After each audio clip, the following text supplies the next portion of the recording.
So I've got two awesome cameras here, the Canon R8 and the R6 Mark II. I've played around with both for a while now, so let's figure out which one is best for you.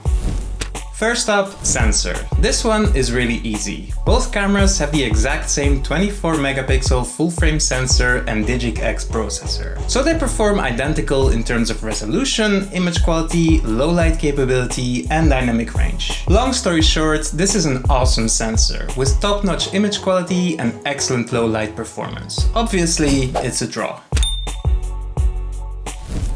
Next up, the shutter. The R6 Mark II has a fully mechanical shutter, while the R8 doesn't. And when changing lenses, there's no shutter to protect the R8 sensor, which is definitely a drawback. In terms of speed, the R6 Mark II is faster with 12 frames per second versus 6 frames per second on the R8. Same goes for maximum shutter speed, 1/8000 on the R6 Mark II versus 1/4000 on the R8. In full electronic mode, both can shoot at 40 frames per second and a maximum shutter speed of 1/16,000. So there's no doubt here, the R6 Mark II takes the lead. Moving on to autofocus. Both cameras feature Canon's most advanced system, dual pixel autofocus 2. It's super quick, can recognize a variety of subjects and is very sticky. I really love the auto subject detection mode, which is a real time saver. I always have this setting on. Both cameras also feature subject detection priority, which maintains focus when the subject leaves the frame and engages only when the subject re-enters the frame.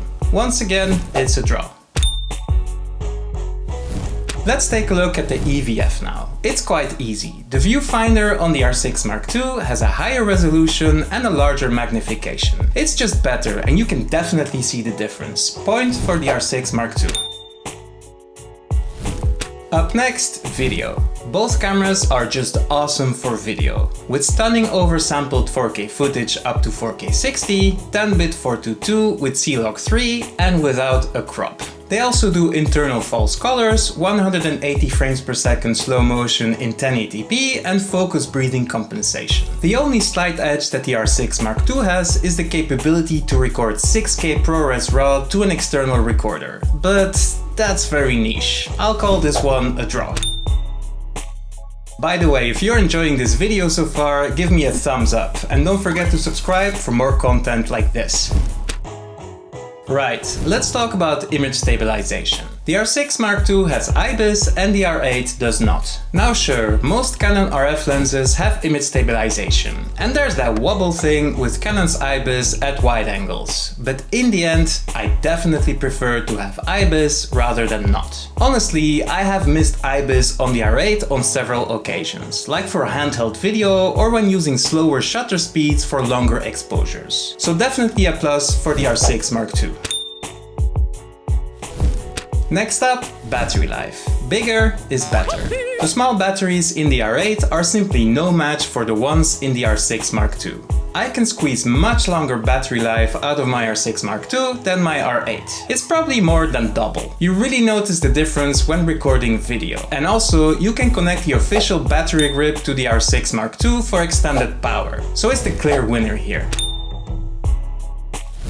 Moving on to build and handling. Actually, the best way to describe it is that the R8 is like the baby brother of the R6 Mark II. They're very similar in terms of look and feel, but there are a couple of differences. The R8 is smaller and lighter, but the R6 Mark II feels like it's higher quality and provides a more comfortable grip in the hand. In terms of layout, the R6 Mark II has more of everything, like 3 dials for exposure, more buttons and a joystick. That said, some of you might actually prefer the more compact body of the R8, but I personally find the R6 Mark II the most comfortable and enjoyable to use. It's the one I pick up all the time.